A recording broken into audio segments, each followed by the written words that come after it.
Hello, climbers, and welcome to Season 4 of Climbing Mount CMMC.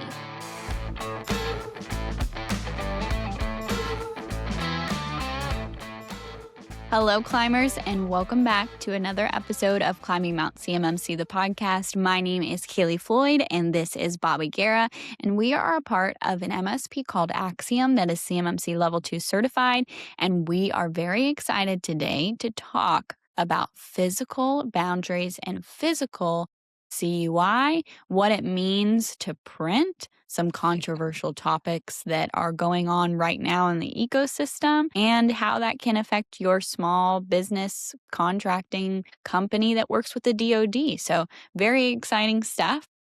Yeah, I mean, that Q&A from the DOD that people kind of hinted, well, if you just have physical media, you can just pass on a CMMC assessment, like blew so many people's brains. I mean, they're just like, what? So we're going to talk about it at the end. Yeah, yeah, fun stuff.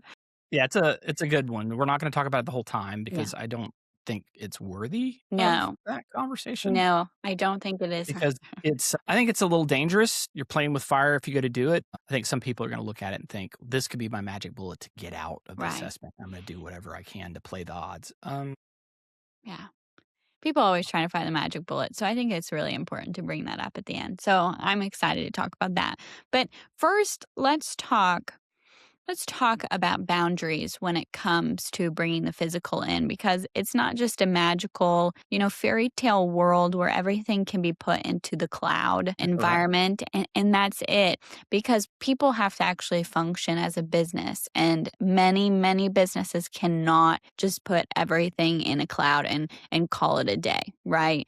And so, Bobby, do you want to open up first by talking about the biggest things that you've seen when helping contractors through this and trying to set up boundaries that is like the first heavy hitter that you have to try to tackle when it comes to bringing a physical boundary into scope? Yeah. Manufacturing can be really challenging in this area. Yeah. Because you have to print it perhaps with specific design sheets when you're moving it around. You might have a process where you have like a package that goes with the different parts that you're manufacturing. A lot of times they do that. They have like all the part information, whatever they're going to do, and they have like the design specs and other components. They'll put it in there. Mm-hmm. So I think the first thing you want to try to do is like, could we maybe change our business process and not include that type of data in the material that flows around the building? If you can do that and you can dodge having to bring it in, okay, great. You might be able to just have a pure cloud solution still and you've dodged your problem. So the first thing would be, can you change your business processes? But maybe you can't. Yeah. Maybe that's just not realistic and you have to follow some of those processes. Okay. So then we're talking about printing, right? That's basically what we're talking about. We're going to print the CUI of some capacity. It might be a plotter that's very large. It could be a small 8.5 by 11. You could put it in legal. It could be small little Post-its. It could be labels. I don't know. You have to look at this CUI. So the first challenge is understanding always, what is the CUI you have? So you've got to look at your labeling. Your team has to understand that. They have to understand. They've got to go through the CUI labeling training. That's really helpful. So once your team can start to understand it, when they go to print it, they've got to understand the liability of having that. And then you got to think about, once you've printed it, you've got to follow it just like it was digital in your building and think of it like radioactive waste. I was going to see if you'd use that analogy somewhere in the episode. It contaminates the parts of the building, the devices it touch, and you have to account for that. Yep. And so what about the people that are holding it? Does it contaminate them? Yeah, it does. So the person that's a good point, Kaleigh. So people are assets just like a computer. Isn't that great? So because CUI assets could be, technologies, people, or devices, right? So you could have your SharePoint site could be a CUI asset because that's where it is. It could be your email that you have. It could be the person because they're accessing it or they're responsible for controlling it. Or it could be a device. You've got a laptop, a USB thumb drive, lots of things that could be a CUI asset. So you've got to identify that. So like you said with people, so now if you print it, one of the things that you could do is you could say, okay, so I'm going to print this and then these people are authorized to carry the packages, right? So now you're allowing them to be the boundary of protection for that. So that is going to involve what, Kaleigh? If you're going to do that, you have to do what with that person to make sure they're qualified? Well, you have to first tell them that they are the boundary, and then you have to train them on Train how to them, yeah. handle them. Right, how to And do it. you may think I'm joking about telling them that they're the boundary, but I can't tell you how many times, like, people just say, "Yeah, we're gonna do this," but it's like, no, like, actually making sure that the users know how to deal with and handle a CMMC compliant environment. And a lot of times too, when we get brought in as an MSP, and I know that this is happening everywhere, they just assume that this outside source that knows CMMC and can help them get through it is going to come in and just take care of all their Right. problems. Like, it's not. You have to train your people. This is like a literal environment, living, breathing. I love when Di Eddington always says it's like it's a living, breathing like organism that you have to live in. It is not just an assessment that needs to be done, you Right. know? So, 'Cause yeah. that's how you get popped in Yeah. your assessment, Yeah. right? So, we sit down with you, we'll say, "Okay, you're gonna have this process." Let's just say that you're gonna allow people to be your boundary. So now that DUI packet is only people who can, so you have to keep it with you at all times. You can't just lay it on the desk, walk around, go to the bathroom. Like, Yeah. you can't leave it unattended. So you are the boundary. So you're controlling it, Mhm. and you have to wait. You have to have a mechanism to say, "Okay, I can't let people walk up. I've gotta be trained that only we can access." So maybe you put, like film stuff on the monitors to kind of make sure and have them directed in the right way that only the individuals can kind of see it that are Mhm. working on it. And then if you're pulling it out to see it, it K's in this cover sheet, you keep it with you and you move it along. If you can do that, it is in theory that you wouldn't necessarily have to have set boundaries around that. You would definitely have to have the physical boundaries of escorting people, right? You have to go through that because you're going to bring that whole building into scope. Yeah, You're you going to have can't to do just visitor avoid log, the NIST badges, and all 171 that stuff. controls But of that, yeah. you could have it to where you could limit it down to those specific users that have access to the CUI, right? So you don't have to create a whole shop floor that only it might be a $2 million system that's able to make this. So you don't necessarily have to, but Mhm. sometimes that's not even feasible in Yeah. how that works. What happens is you go through the training process, you create the procedure and policies, and you present that to the assessor. They look at it and go, "Yeah, I have some questions because this is relying on some of the training," and they're going to check that when they come on site. Mm.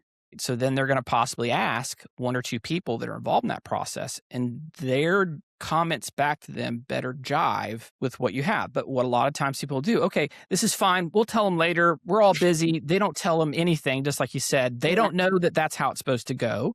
But when we're talking with the people that are saying that they're communicating, they're like, "Oh, this is great." Assessor goes up on site, they go to look at it and they fail their physical assessment Mhm. because they haven't appropriately created the right culture and they understand and the right people haven't been identified, they haven't been trained, and then you're bit up of a creek, right? Yeah. Yeah. It's dangerous when you start relying on what are called administrative controls that have to rely on the people to provide the boundaries and control of the data. Okay, I'm only going to print on this printer and I have no technical means to control that's going to happen that way.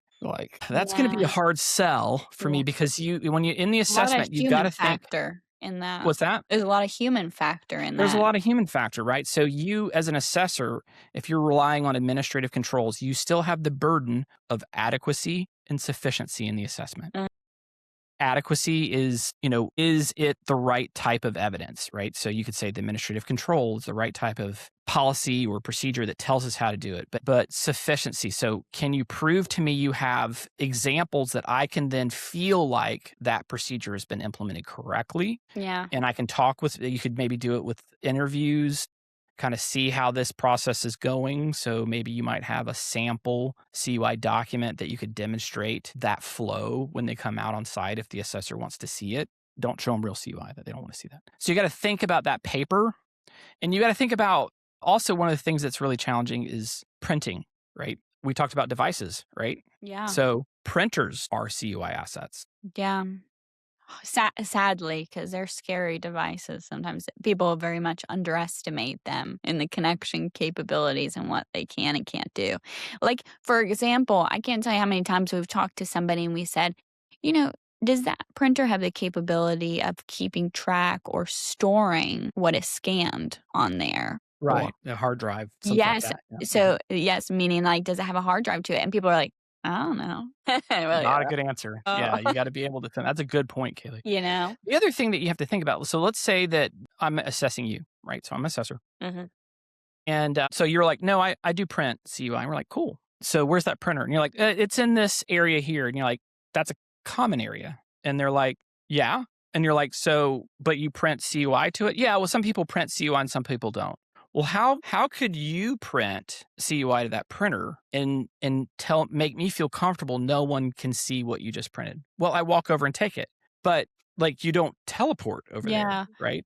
How do You I don't know that another person's not gonna walk by and just see it Right, and first? snag it. So how do you do that? So if you have printers in common areas, which is dangerous, you have to start thinking about things like print codes, Yeah, like things like codes that. So that when you go to only they print it, can put you'd be like, in. "Okay, it's not gonna print. I print it with the print code. I walk over there, put the code in, then it prints." So you have to be Uh, physically present there. Physically present to do it. So Mm. some type of way to do that. So that's one way you can kinda dodge the printing dilemma, but But it's still having, sketchy. like, a hybrid printing thing, it's like, Yeah, well, yeah, 'cause, like, it's sketchy. because if you're coming into the environment and they say, "Yeah, we all print on the same printer in a common area," my immediate thoughts would be, "Okay, let's get a different printer." Right, right. That's not how can we solve still keeping this is going back to what you first said of sometimes you take a step back and you wonder, "Is there a way that I can do my job or this part of it differently to avoid something that's very conflicting or difficult to argue in an assessment or Right. keep track of on a day-to-day basis," right? But sometimes you don't have this option, right? So let's Yeah. say it's Sometimes you don't. it's a 5-foot wide plotting printer that's very big. It Yeah, was it's not one that you can get at right, Staples, right. yeah, That tomorrow. thing was, $80,000, whatever to get. It could be 100,000. I mean, I've seen some ridiculous, like the color plotters that do all this stuff, like print this thing out. Well, you're not going to have, well, I'm going to have my CUI one and I'm going to have this. So, okay, that's real. And then a lot of times those things don't have print codes. Right. So how do you deal with that? There are cloud solutions that you can do to work through, but then it has to be FedRAMP. You have to think of there. You've got to really think about how you do that. If you have shared printing, it can be the bane of your existence when you have to deal with Mhm. that. And you can't send that CUI to Kitco and say like, "Hey, could you print this for me real quick? Because I don't want to have to worry about controlling it on my network." You're like, Yeah. that didn't solve the problem.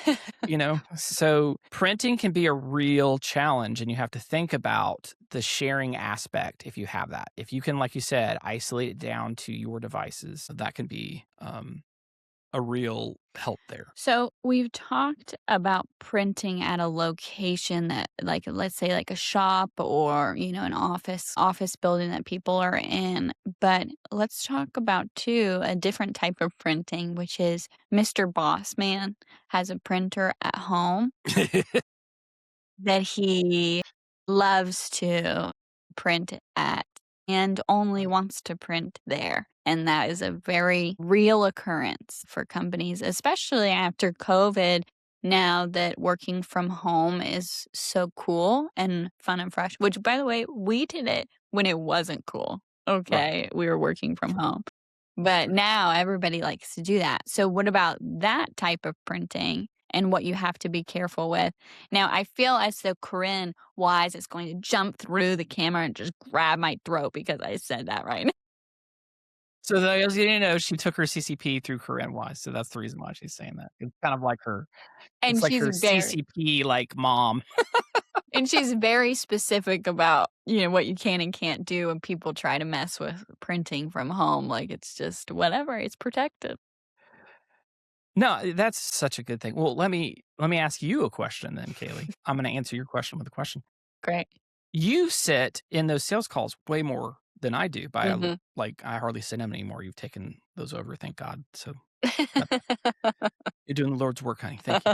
But the how many times do you have where you have the person that's trying to implement it is not the owner, Almost every time. Yeah. right? And then you get the conversation, but Fred is so stubborn, and you're like, and they talk about how what you just talked about, Yeah. that they want to do what they wanna do, they don't wanna change what they have to change because 'cause they're the owner of the company. You're like, "I'm sorry, CO on your title does not exclude you from CMMC requirements," No. right? But how often do you run into that? All the time, constantly, to the point where it's become a question that I do not ever not ask. Like, I have to always ask it when it comes to that interview because also, unfortunately, it can become so much of a problem where it makes our team and our process Right. inefficient, and then we're stuck with trying to help this company move forward, but where they're not able to because of leadership, or the owner's stubbornness, unfortunately.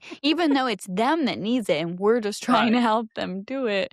They're putting the pressure on the person that's coming to you. "Why hasn't this happened yet?" Well, because you're not doing what I'm asking. Yeah. Yeah. I'm trying to do what you're asking me, but Yeah. you're not, it's like, how do you have that conversation with a stubborn CEO? And Right, that's right. tough. So, like, in your sense of what you're saying, we haven't fully said this part of it, but basically, if you could tell them, "Stop it," and, like, you could add a meme here from what was it? The sketch that you always show me where he's like, Oh, "Stop it or I'll bury you alive in a box." yeah, Mad TV, Mad yeah, TV. with, oh my gosh. The guy from Elf, he's the Yeah, elf dad. I can't he's remember his name. I'm gonna have to put it such in an here. icon But in the basically, if you could tell them to just stop it, that would right. be really nice too, right? But "Stop or I'll bury you in a box." yeah, yeah. But many of them are like, "No, I like to do Right. that," right? And to kind of what you're speaking about, Kaylee, the challenge is you have the owner that's home, and they're at an so home would be what? What do they call that in CMMC speak? An alternate work site. An alternate work site, right? So they're going to work from home, and they want to print whatever they want, which might be CUI, and you're like, well, we're going to not let you. No, I need to be able to do it on occasion. So Mhm. what do you define as an occasion? Maybe once or twice a year. Like, so you want to go through a lot of hell to prove that you could do it for a once to possibly twice a year activity. Well, I'm the CEO of the company. I want to be able to do whatever I want to do. Got it. All right. So now you have to then authorize that printer, and you have to think about how you're going to print that. And now you have physical CUI in the building. Now, if you had let's just say a virtual machine that was in the cloud that you're remoting into, that's a real easy work site. You could just work anywhere, and Mhm. assessors would be, as long as you follow the recommendations in the Q&A about how to handle virtualization. The workstation you're accessing, the virtual box, is just basically invisible to your assessment for the Mhm. most part, assuming you have everything configured correctly. But let's say that's not the case. Let's say he or she has a laptop, and they're in the building and they leave the building with a laptop. First off, if you bring it into alternate work sites do not magically create boundaries for you. There is no boundary that's being provided to you by the alternate work site, other than it's looked at differently by an assessor when they're looking at the assets that are there, which are the people and devices, right? And possibly the CUI.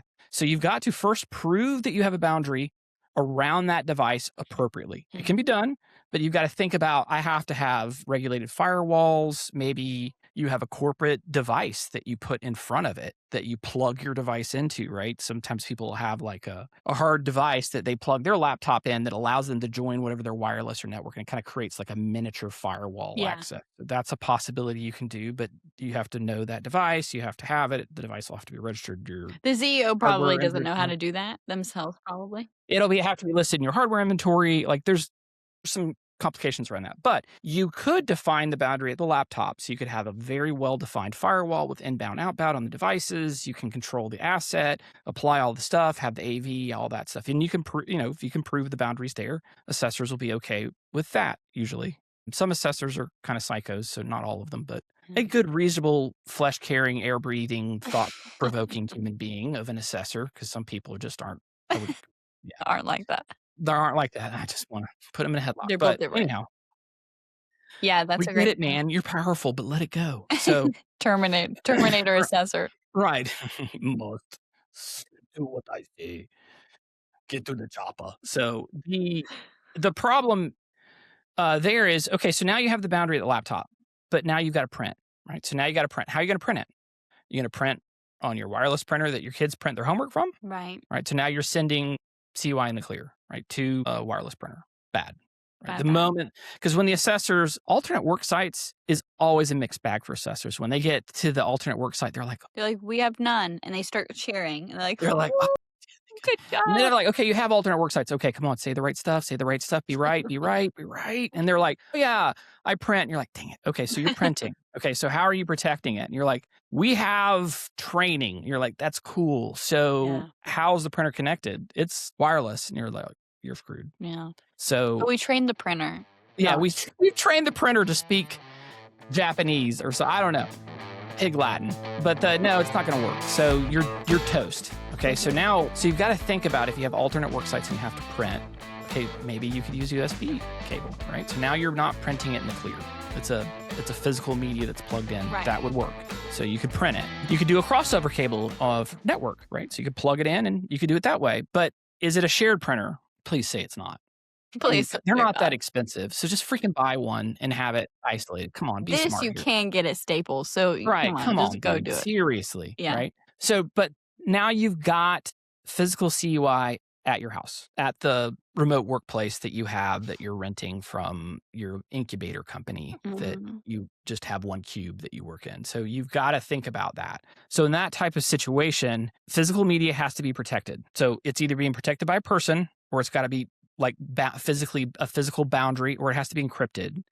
The problem is DOD. Well, not the problem. The DOD clearly states CUI encryption is not a boundary. It's just a transfer mechanism. So you can't just say that something is encrypted and it's always safe no matter where I put it. So you have to pay. That's a whole other podcast. We won't talk about that. But I didn't want somebody to think if it's encrypted, you can just put it wherever you want. That is not the case. But let's just talk about the physical paper. So it has to have some type of physical barrier. So that means a lock. So you're going to have a locked desk, a locked safe. That makes me feel a lot better as an assessor. Okay. And the only person knows the code.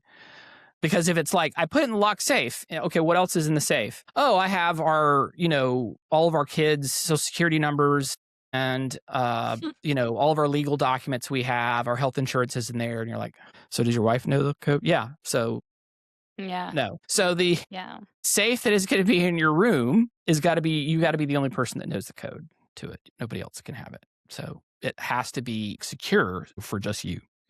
So that's first off. If you can't put it in there, then you have to put a lock on your door. Now, some people are like, so do I have to have a badge? Do I have to have a camera? No, you don't have to do that. But if you have like a badge for your room, the way that you can identify the only person that has access to the CUI is you, because you're the only person that knows the code. That's why you do that. Yeah. Right. So that's how I'm able to know as an assessor, you're the only person that's having access to that physical media because you're the only person that knows it. If you do that, you should be okay. It would be great if you had a means to lock your door so that when you're working on CUI, someone can't just walk in. Right. Because if you have the plans of the Death Star up and you're working, you have it all on your desk, and your kid's computer is in the next one over and they're doing your homework and you're throwing all this stuff up and they're on their Discord with their camera and it's all splashing across there. Oh my gosh. Your kid's a streamer and all of a sudden all your CUI is on their on Twitch stuff stream that they're posting on their social media. No, it has to be like a secure room that when you're working in the CUI, it's safe.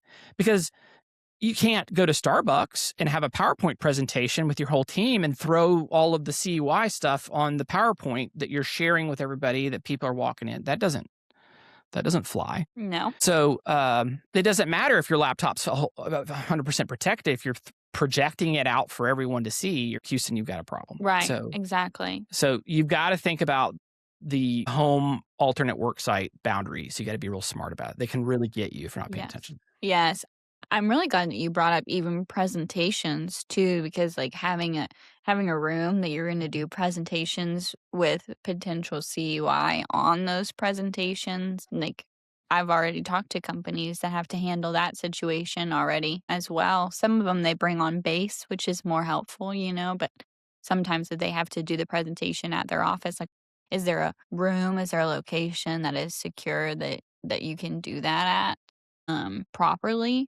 Or are you just going to Starbucks down the road, like you're saying, to do the presentation? Another thing that I did want to bring up is we talked about printing. We talked about from a printer, but what about like if, let's say I downloaded a CUI document onto a USB or, some sort of drive and I was bringing that around. I want to talk about that. Let's mention one last thing I forgot to mention. Yes, so let's say that you print the plans for the Death Star and now you got to go to where the Death Star is being built. Yeah. Right. So you're on the job site of where the Death Star is at. Job site. And let's say that it's on a secure facility in the government. Great. So that's good. So now you've got physical boundaries and protection around where you're at, where you have a CUI. Now, if you're holding the plans, like we talked about before, you can be the boundary of that. That's okay. You're authorized to have it and you can carry it with you. Totally fine. But when you go out on site and you have to look at the plans and see where it is, you can't just throw it on the table and just walk away. Like, that's CUI. Like, you have to control it at all times when you take it wherever you're at. So that's something an assessor could potentially ask. If you do that, you've got to be prepared to have a policy and process, and your people have to be trained to address how they're going to do it. You can't say, hey, I see here that you have where these electrical lines are supposed to be going and some of this other stuff. I'm not seeing this. And you're just grabbing an electrical contractor walking by and you're just showing them CUI marked design. Right. And you're sitting there complaining about how they're not doing their job right. You don't know that person from Adam. You don't know if that person is an authorized user for CUI, if they're part of the contract as a sub. Like, you can only do those types. So if you've got a problem, you've got to go with whoever you're doing that discussion with. You've got to talk with the right people that are authorized to show them. So you can't just, I printed it out. Now that I'm at the job site, anyone can see this and it's totally, no, it's a controlled document. So you can't just show it to anyone. But you could take it to the site, but you have to have it on your persons at all time. You can't leave it unattended. You are the safeguard for that. It would be a good idea that you have, like, if it's a larger plan, that you have it with a little key on it is another thing. So you can kind of open it. So when you pull it out and, but you can't leave it unattended. So you have to keep it with your persons. I know it's annoying. It's frustrating, but like, you've got to be able to control the CUI. It's just the government wants you to control it. Yeah. Now, if you have a secure environment and everybody there is able to do it, and you have maybe a desk or things that you can lock it up into, and then you can rely on the physical boundaries and the environment, the government base and those types of things, so we can start talking, but you still need to keep it controlled and protected and locked. Just because it's a government base doesn't mean those people are authorized to see that CUI. So you have to have a means to be able to protect who is allowed to see it. And so those are things that you really have to kind of think about when you're doing that. And you have to think about the policies and procedures about it, and you have to train your people. Because now it may be that you have that, and you have your policies. Now, you might have it in your policies and procedures. Assessor might look through and they see your general documentation and they might be fine. They might ask you some questions and never talk about it, right? It's an assessment, not an audit. So they're not going to audit everything that you do. They're going to assess the system you have in place. So they have 320 assessment objectives they got to go through. So it's entirely possible they may not go to that depth, but you better be prepared if they do. Yeah, you never know. And you got to think about it too. DIBCAC is different. If DIBCAC comes out, so if you don't know who DIBCAC is, that's the kind of like the IRS of CMMC of the DOD. So they'll come out and assess and make sure that you're applying all the right controls to your environment. And if they come out on site, it would be called a DIBCAC high assessment. High is because of the fact that they're going to put eyes on it. The high assurance that their evaluation is going to be very accurate. And they're going to want to see flow down. They want to see how your CUI is looking at. They want to see how you're doing it. They could potentially ask how you're doing job site stuff and all that type of stuff. And then they'll ding you on that. Because that's like, that's more of, they'll go through and audit some other specific areas in an assessment they wouldn't necessarily look at. So just be on guard. Yes. Yeah, absolutely.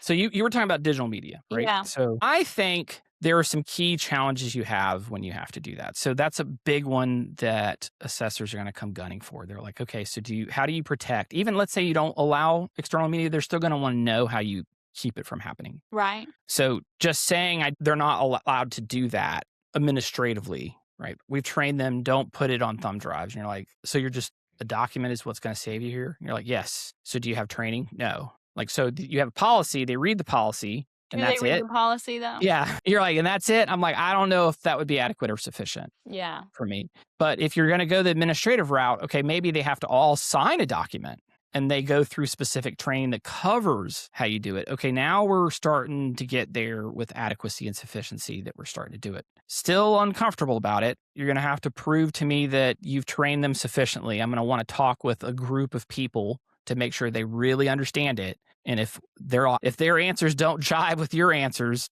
it's not sufficient. It's not sufficient, and you're going to have a real problem, and you won't get a med on it. If you're going to go the administrative route, you better double down on your training, make sure your people really understand it, and that you are doing the administrative aspects of it. Right. Because a good assessor they're not going to want to let that skate because their name's on the line, right?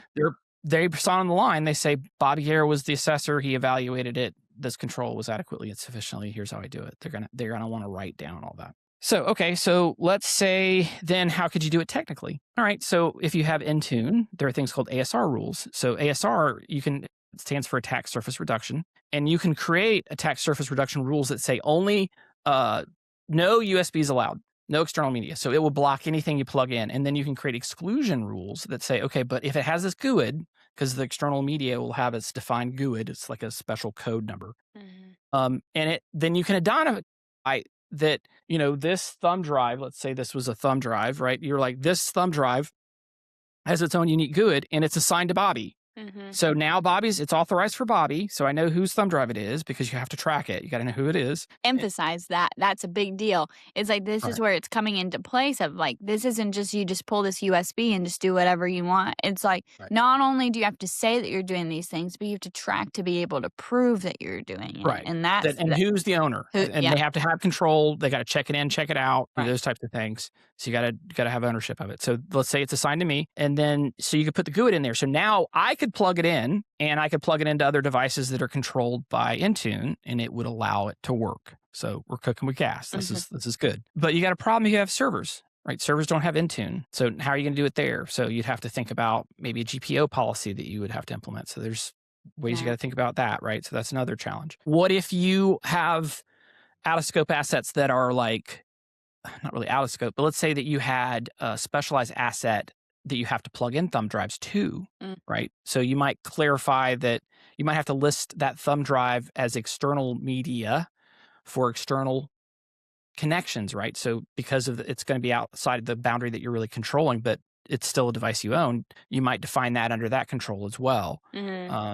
Just to kind of really rub the assessor's nose in it as far as on how you're thinking out the things. But you've got to think about how that media, where it is, who it's plugging into, and you have to make sure it's safe. The second thing I think about is encrypting it. Okay, so if it goes on the media, it has to be encrypted. Unless you keep it inside the physical boundary of your environment. That's the only exception. So if you're like, okay, I've assigned it to Bobby, I control who it is, but I can't encrypt it. The device doesn't allow me to do it. Okay, you can make that exception, but it has to stay in the physical boundary. You can't leave the physical boundary of the business or the person. So you could keep it, and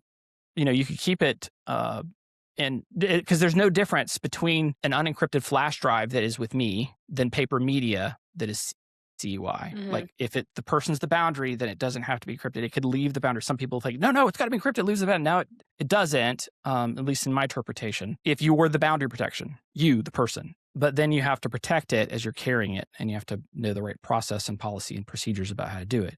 The smart play is if it's going to go on it, it has to be encrypted. That's the right way, in my opinion, to handle it. But sometimes you can't do that. Sometimes the devices you're plugging into that may not be capable, and you have to figure out how you're going to work around it. I like Apricorn devices that have the encryption built into the device. So it's like a code. I find that devices that don't like encryption can handle the Apricorn sometimes better because it decrypts it on the thumb drive when you go to plug it in. And so to them, it just looks like it's unencrypted data. So that can help sometimes dodge that problem. Yeah. And it's got the FIPS validation and encryption built into the thumb drive itself. So that's a way that you can get around it. But there's lots of different ways to do it. You could also use a cloud solution like ThreatLocker or something that could do the encryption and management of thumb drives. But now you're involving FedRAMP territory.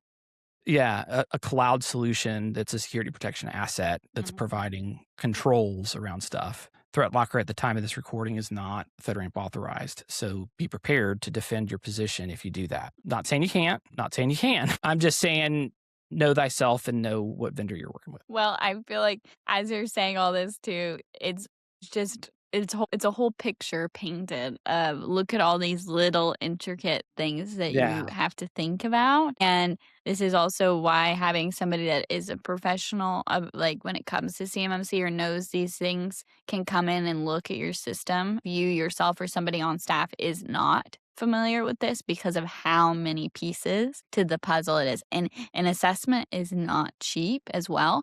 So a lot of people are just booking their assessment, their CMMC level 2, like C3PAO assessment because they want to get it done. And then they're like, we'll figure out our stuff from that.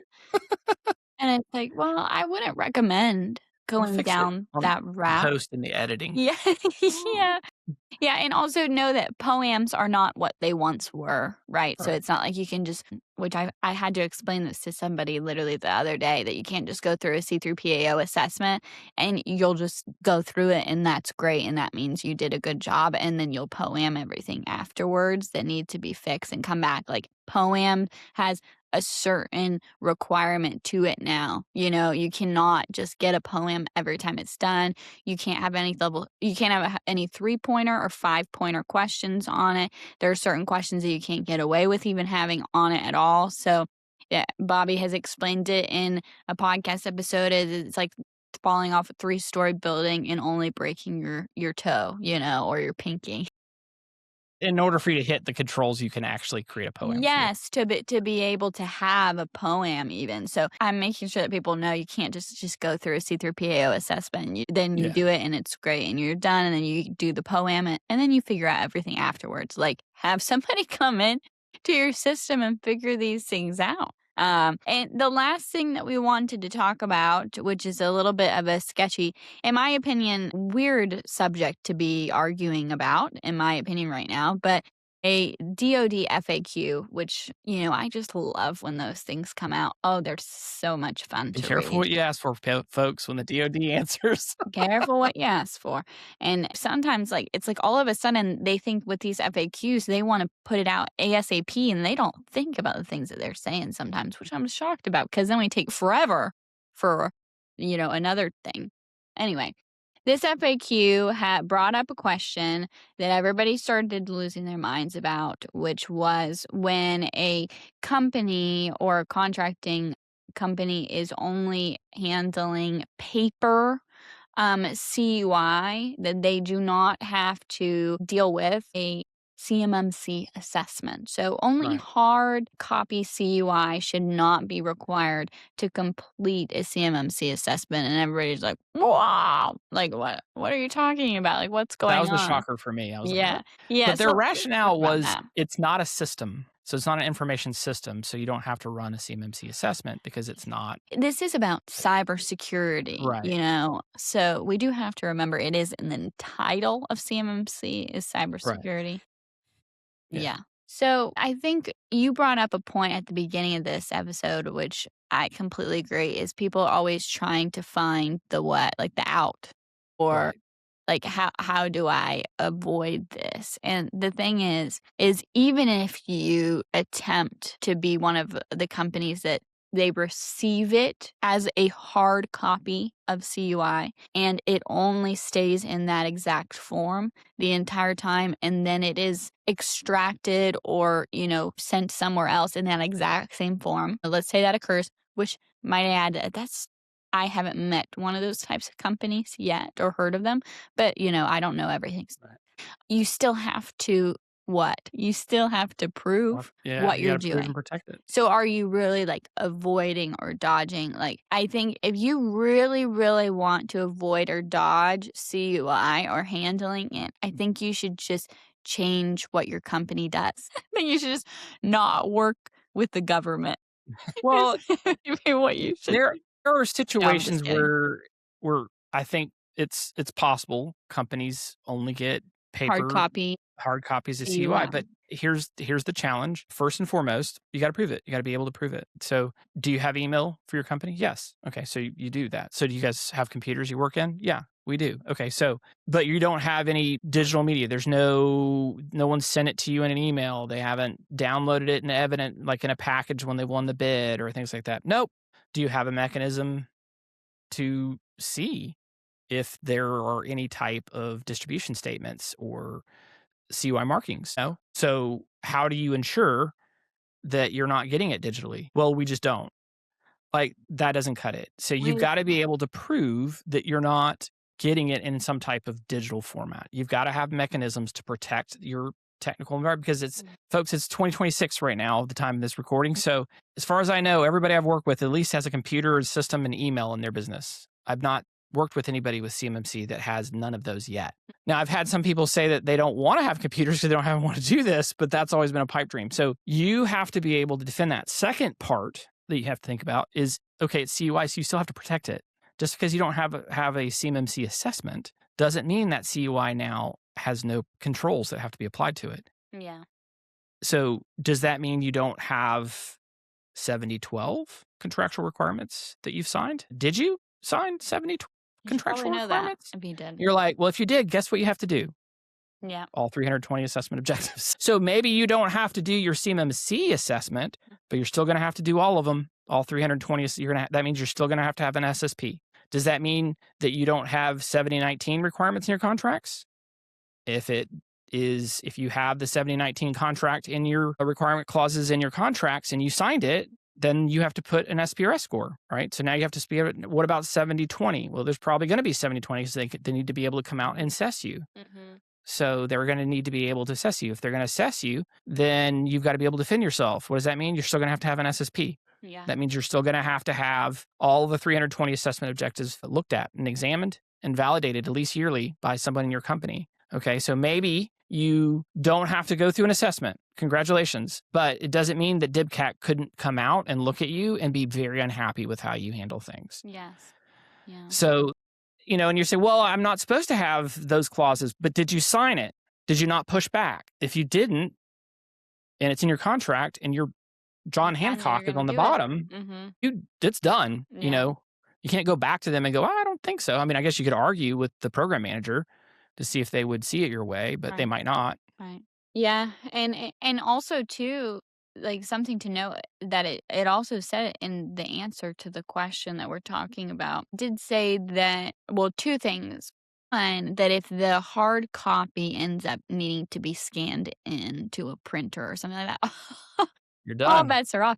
And they say that they're going to be most likely reviewing what happened to that hard copy before. So if you were like assuming that you didn't have to think about this going through a CMMC assessment before, and then you ended up having to scan it in, whatever you did with it in the past, hopefully is okay. And then the other thing is too, for organizations that handle paper CUI, in addition to process, storing, or transmitting CUI in a contractor-owned information technology system, you're still needing to get CMMC assessed. So this isn't just saying like the hard copy versions of the CUI that come in and out that are only that version. Like I don't have to deal with that.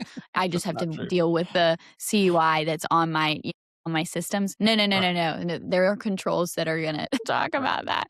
And you cannot avoid, just like Bobby was saying, and it says this specifically, you cannot avoid NIST 800-171 security requirements. You can't just avoid, it's not the same as a CMMC assessment. So yeah, and I think what they were trying to do here is there's some small contractors or small organizations that are working with specific companies that have plans and other components that they give, and they only work with them through building plans or things like that they're going to give them for site plans or things like that. And they're like, we're just going to give it to you in physical media just so you have it, so you can come out and think about how you're going to do the other pieces. Here's the thing. Let's say it's a site plan. I haven't looked at anyone that's not been able to quote site plan stuff without putting it in some type of CAD solution so they can have all the right metrics to validate all those stuff and the elevations and things. And the moment you start doing that, boom, you're done. Right. But I'm sure it's possible, but I don't know. Like someone even posted on a comment when we had something, they're like, why doesn't people just put it in physical media and be done with it? This is silly. This is a simple solution. I'm like, it ain't that simple. Genius. Most companies can't operate that. Yeah. Whew, man, you're a genius. I just don't want to have to pay any of my bills, so I'm just going to not pay them. Away. Just throw them away. Yeah. Yeah. Yeah. Jacob ran a red light the other day and got like a traffic violation. And I was thinking about just throwing it away. Honestly, you might be able to go away. But really quick, we're over time. But I did want to say, speaking of throwing it away, disposing. Do we want to touch on that just really, really fast? Yeah, there are some things you have to pay attention if you have physical media or paper. So let's say that you have paper and you got to get rid of it. And you're like, great, I found a company that has the right, GSA approved shredder. Awesome. So you put it in a bin and you just give it to this dude and then they leave, right? So the plans to the Death Star, all this stuff is just in this basket that he just goes and walks out the door. Walks away. And they give you a disposal receipt and you're like, great. And then, the dude is a agent for China. Yeah. He rifles through all of the stuff you have there, doesn't shred that other stuff, and then goes about his business and didn't have to break into the building. You just literally handed it to him and he walked out the door. Right. So you can't just give them paper stuff to shred and just trust it's fine. So there has to be a chain of custody. So typically what most organizations will do is they'll be like, you got to bring the truck out and you got to have the shredder there. So I'm going to stand there and you're going to throw this stuff in the shredder. I'm going to watch it. Once it's disposed, I know you're using the right GSA approved shredder. It gets shredded. It's done. I go my way. You go your way. You give me the receipt. We're good. Mm-hmm. Hard drives. Like a lot of times people are like, oh, we'll just take the hard drives out and then get rid of the laptops and we'll just keep them and then eventually physically destroy them. That's all cool. The problem is you have to make sure you destroy it in the right way. So read the SP 88. Was it? I think it's like something 88. Gosh, I just went blank all of a sudden. But it's NIST has like the specific SP document that kind of tells you how you're supposed to dispose. And it talks about physical media as well. Yeah, and the challenge you have is now in most modern laptops, the hard drives are soldered onto the board. So they have NVMe drives that are just bound to the board. So you can't take the drives out. So that means you're going to have to give it to an organization. 888, the media sanitization guide. Is that what you're talking about? I think that sounds right. Yeah, 888. Yeah. So I said 88, but they usually are, they all start with like 800. Not all of them, but a good chunk of them. So like 800, 171, 171, right, 172, those all start with 800. But yeah, 888 has that kind of outline. So you, in that situation, you're going to have to be like, okay, I need a chain of custody that the system got destroyed. So this is where if you have the laptop encrypted and you have the boundaries already on it and it gets like destroyed, then you're fine. If you have like a wipe, let's say it's a good laptop and you have a way to wipe it, then that solves the problem because before they have it, it's already been sanitized, so it's not a big deal. But it maybe the computer just died and you don't have a way to sanitize it. Well, it was already encrypted before you gave it to them. Then as long as they dispose of it and they have a chain of custody and they go ahead and dispose it and give you the receipt for it, a lot of times they'll back it up and they can just go through and dispose. But if it's like the monitor and keyboards, they can't just like a lot of times they can't just grind up the whole laptop because there are certain components that are in there. You got battery and all the other stuff that has to go through. So you have to think about how you're going to address that component. Yeah. So disposals a lot of times low key you don't think about, but you do need to think about those things. Yeah, absolutely. Yeah, and if you're not disposing of that equipment, where are you putting it, kind of thing. So yeah, that's a really big deal. Any other things that you can think of? I think we tried to quickly cover. Yeah. Well, guys, I hope this was helpful to you. I'm going to link the NIST 888 Rev 2 published in September of 2025 as well at the bottom, and any other references that we talked about today in the description below so that you can check them out. But I mean, the moral of the story is, there is a lot of pieces to the puzzle here, and we really want you guys to hopefully this opened your brains to thinking about if you're brainstorming this personally for your business right now and you're that person that's going through this. Hopefully we helped you maybe potentially walk through some of it and get your brain going. But also if you realized, oh my gosh, I can't do this by myself, maybe I need to talk to somebody, that's great. There are people that know this stuff and know what to do with it and have been doing it for a long time. And so make sure to reach out to those people if you feel like you need help. And then also, if you have some things that you want to specifically talk about, some scenarios that maybe we didn't discuss about physical boundaries, like in the comments below, and we can address that too and talk about it, please let us know. If you're the guy that said CMMC is a scam in our comments below, please stop commenting below. We actually don't want your comments anymore. I'm just kidding. Please stop commenting. Yeah. Anyway, but we hope you guys enjoyed today's episode. Remember that we always post every Thursday, so stay tuned. And subscribe and comment, or subscribe and like us if you haven't already, so you can be notified anytime we post new content. But until next Thursday, guys, as always. Oh, wait a minute. What? We're gonna be at some conferences, so if you see us at a conference, ask for a shirt. Thank you for you for saying that. If you're gonna be at CS5 West, we'll be there, and we'll have a little tiny booth with some shirts and stuff. So make sure to pop on in there. We're also going to go to a few other conferences as well. We have an events page on our website that I have updated, so please make sure to check that out to see what other events we'll be going to. And I think we can announce our new shirt that we're going to do soon too, which will be pretty cool. Joe. Yeah, so stay tuned for all of that. But until then, guys, as always, remember to keep on climbing. See ya. Make sure to follow us on LinkedIn and YouTube to stay up to date on the latest CMMC news. We hope you guys enjoyed today's episode and listen out for the next one. But until then, keep on climbing.